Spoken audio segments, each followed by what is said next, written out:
I'm going to start this video with something honest. Most men don't fear intimacy. They fear rejection. They fear that moment when they make a move and the woman pulls back, turns cold, or says something that instantly kills the vibe. But what if I told you something? There's a way to ask a woman for intimacy without sounding desperate, without pressure, and without facing rejection. A way that uses psychology, not manipulation, not force, but the understanding of how women emotionally why questions create attraction, decide when they're ready, and who they want to be ready with. And that's exactly what you're about to learn. Now, before we get deep into this, let me hook you in with something almost no one knows. Women don't reject intimacy. Women reject the feeling attached to it. If the emotional experience feels wrong, the answer is no. If it feels right, the answer comes naturally. And the trick you're about to learn makes it feel right. Now let's go deeper. The book, Foundation, Understanding Female Decision. Every man who gets rejected for intimacy usually makes one of these mistakes. He asks too directly, he asks too soon, he asks with nervous energy, or he asks without building emotional tension first. And here's the secret: women don't decide intimacy logically, they decide emotionally. The moment she feels safe, understood, desired, but not pressured, emotionally aligned, the door opens. So, today, I'm going to give you the dark psychology way to ask for intimacy without ever sounding needy, without making her uncomfortable, and without risking that cold rejection. But before we get into the techniques, let me explain something critical about female psychology that the mistake most men make, completely miss. Women experience desire differently than men. For most men, attraction is visual and immediate. You see someone attractive and your body responds instantly. But for women, attraction is layered, it builds, it accumulates through context, emotions, safety, and anticipation. This is why a woman can meet a man, feel nothing, and then 3 weeks later find herself completely drawn to him. It's not that she was playing games, it's that her attraction needed time to develop through emotional experiences. Understanding this changes everything about how you approach intimacy, because if you know that her desire builds through emotional layering, then you stop rushing, you stop pushing, you start creating the conditions where her desire naturally escalates. Let's start with the most powerful principle. The first trick: you never ask directly. Let me repeat this because this alone can change everything for you. You never ask a woman for intimacy directly. Women don't respond to direct proposals, they respond to emotional invitation, and there is a massive difference. Asking directly creates pressure. Pressure creates resistance. Resistance turns into rejection. But when you invite, emotionally subtly, you shift the entire dynamic. She doesn't feel like you're forcing anything, it feels natural. The one question that changes everything, feels like she is making the decision. And when a woman feels like the decision is hers, she rarely rejects it. Now, let me show you how you actually do this. Think about the last time someone tried to sell you something aggressively. The moment you felt pressured, what happened?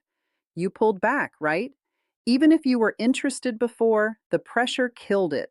The same principle applies to intimacy. When a man asks directly, "Do you want to come back to my place, or should we take this further?" He's creating a transaction.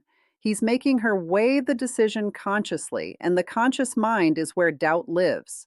But when you create an emotional invitation, you're speaking to her subconscious. You're creating a feeling, not a question. And feelings don't get rejected the same way questions do. The psychology of emotional invitation. Here's the psychology behind the first technique. Give her space to walk into intimacy emotionally. How do you do that? Simple.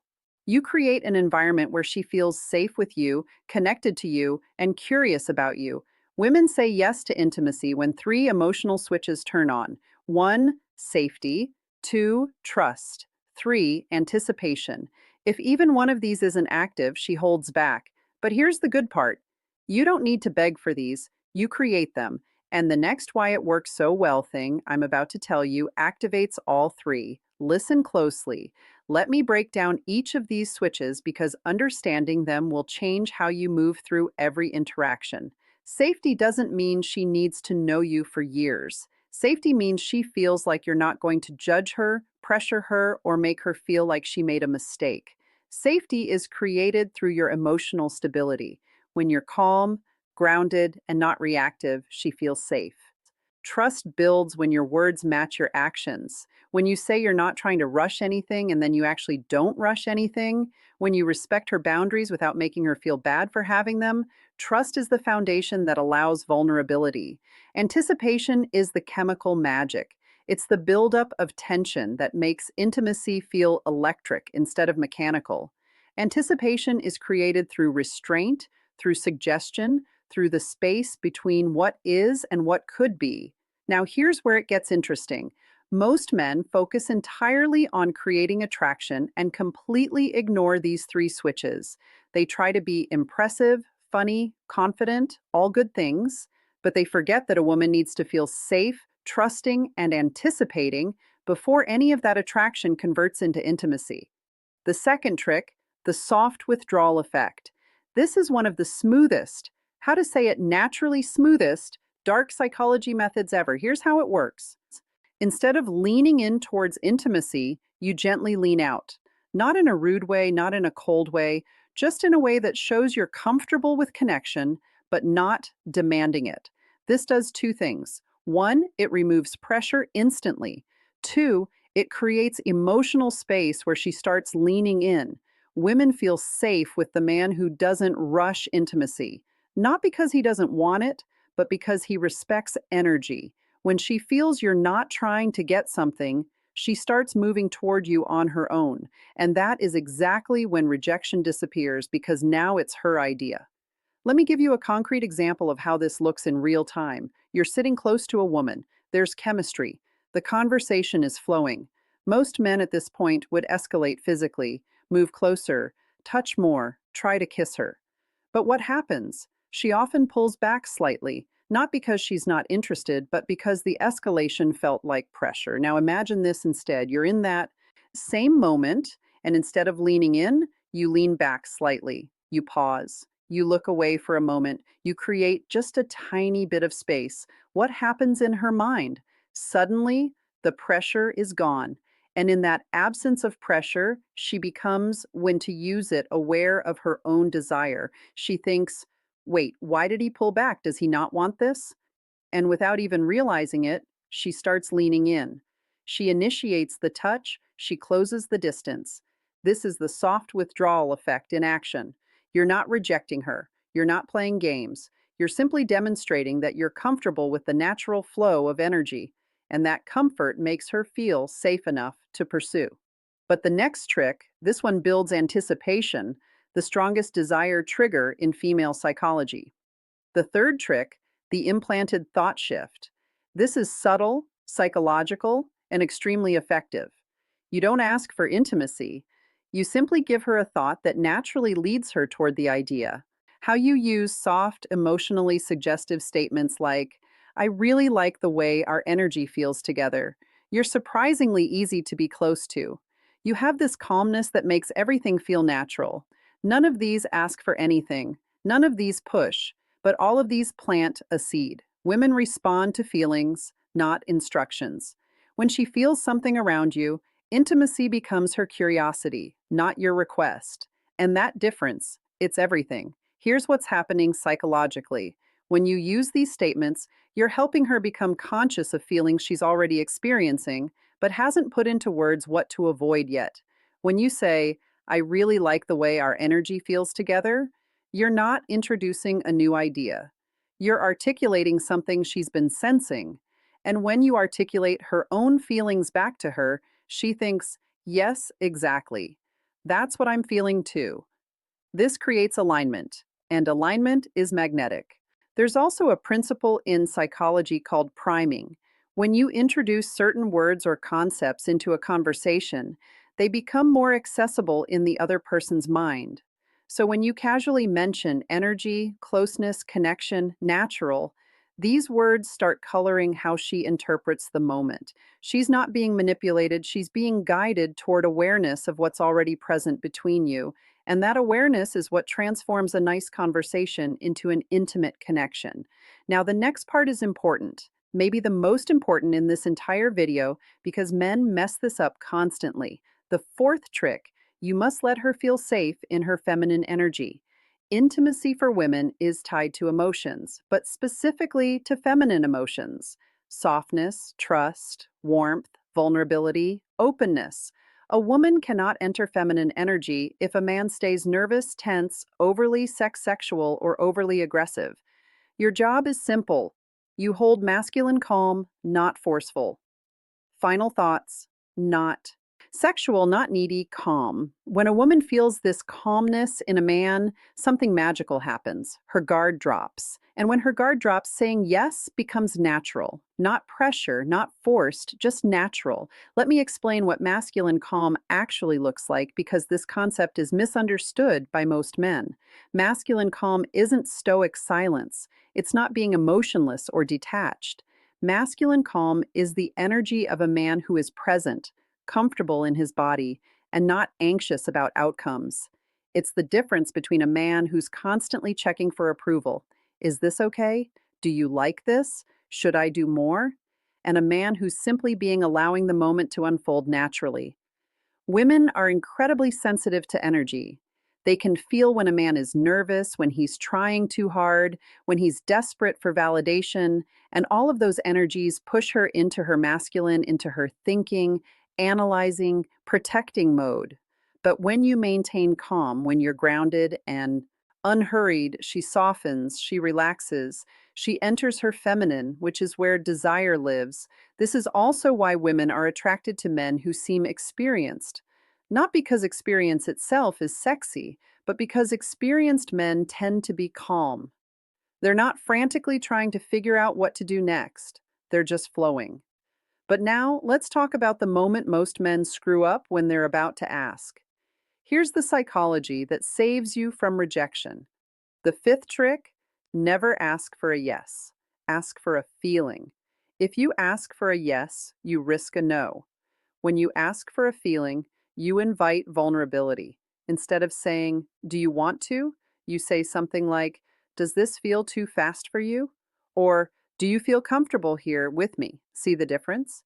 Instead of pressuring her, you're giving her emotional control. And when you offer control, she feels safer. And when she feels safer, she chooses intimacy herself. This is the difference between rejection and connection. This technique works because it completely reframes the dynamic. You're not asking her to accept or reject you. You're asking her to check in with her own feelings. And that's a much easier question to answer. Honestly, when you ask, "Do you want to come back to my place?" she has to consider, what will he think if I say yes? What will he think if I say no? What does this mean? Am I ready? Is this too fast? But when you ask, "Does this feel too fast for you?" she only has to consider one thing: how do I actually feel right now? And here's the beautiful part. If she says a little bit, "Yeah," you haven't been rejected, you've been given information. You can respond with, "That's totally fine. I'm not trying to rush anything. I'm really enjoying just being here with you." Now she feels heard, respected, and safe. And often within minutes, she'll be the one escalating because you've removed all pressure. But we're not done. The next trick is where the real dark psychology kicks in. The sixth trick: mirror her desire back to her. Here's what almost no man understands. A woman doesn't decide intimacy based on how much you want her. She decides intimacy based on how much she feels you want her, but without losing your composure. Meaning, too much desire equals pressure. Too little desire equals disinterest. Balanced desire equals attraction. So when she leans closer, touches you, laughs more, looks in your eyes, or gets softer around you, you simply mirror the energy. Not more, not less. This sends one subconscious message: we're on the same wavelength. This alignment is one of the strongest psychological signals for intimacy. Mirroring is a deeply hardwired social mechanism. From into infancy, humans learn connection through mirroring. When a baby smiles and the parent smiles back, the baby learns, I am seen, I am understood, I am safe. The same mechanism is active in adult intimacy. When a woman shows you vulnerability or desire and you mirror it back, not overwhelm it, not ignore it, but match it. She feels understood at a primal level. This is also where most men fail. They either under-respond, making the woman feel foolish for showing interest, or they over-respond, making her feel like she opened a floodgate she can't control. The key is calibration. If she touches your arm, you touch hers. If she holds eye contact for 3 seconds, you hold it for 3 seconds. If she laughs and leans in, you laugh and lean in. This creates a dance. And in that dance, intimacy escalates naturally without anyone having to ask for it. Now let's talk about the final step, the moment that closes the deal without ever sounding desperate. The final trick, make it the moment's idea, not your idea. Women love moments. Moments are emotional. Moments feel real. Moments feel natural, not forced. So instead of asking for intimacy, you simply acknowledge the moment. This feels really nice. It's crazy how comfortable this feels. You have a really gentle energy right now. When you highlight the moment, you're not asking for intimacy. You're letting the moment invite it. Women follow emotion, and emotion lives in the moment. This removes pressure, removes awkwardness, and removes rejection entirely. And that's how you do it. Here's why this final technique is so powerful. You're removing yourself as the agent. You're not the one wanting something. The moment itself is creating the desire. This is a subtle but crucial psychological shift. When you say, do you want to? You're the one wanting. When you say, this feels really nice, the feeling itself becomes the focal point, and women are much more comfortable following feelings than following requests. Feelings feel authentic, requests feel transactional. By naming the moment, you're also creating a shared experience. It's not you wanting her, it's both of you experiencing something together. And that shared experience is the foundation of genuine intimacy. If you learned something new today, if this opened your eyes a little, if it made you look at women differently, then don't just leave. Hit that like button and subscribe to the channel for more dark psychology and real-world wisdom. And after you finish this video, don't forget to check out the other videos on this channel. There's a whole world of hidden psychology waiting for you, and trust me, it'll change the way you handle women forever. Thank you for watching.